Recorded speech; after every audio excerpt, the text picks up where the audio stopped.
জীবন্ত নয় যেন যুদ্ধক্ষেত্র, নয়তো কুঁড়ে ঘর। বন্ধুরা, সবাইকে শুভ সন্ধ্যা, যে যেখানে আছেন।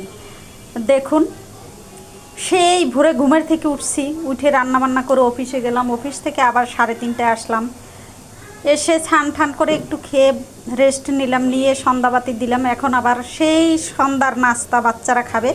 তো দেখুন, শীতের দিন আসছে মানেই মজার খাবার। এখানে আছে পাতাকপি, আর হচ্ছে একটু আলু কিচিরমিচির করে, সেটা হচ্ছে তিল দিয়ে, আর হচ্ছে গোলমরিচের গুঁড়ো, চিলি ফ্লেক্স, শুকনো মরিচের কাঁচামরিচ দিয়ে সুন্দর করে বড়া পাকিয়েছি।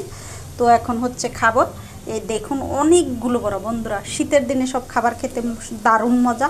তো সবাই খাবেন এবং সবাই খেয়ে খেয়ে মজা করবেন। শীতের খাবারেই অনেক মজা, আসলে ঘুমাতেও মজা, কিন্তু সেটা ভাগ্যে জোটে না। সেই ভোর 5টা হলে উঠতে হয়, আর রাত 12টা 1টা পর্যন্ত কাজ করতে হয়, এটাই জীবন। সবাইকে শুভ সন্ধ্যা, সবাই ভালো থাকবেন।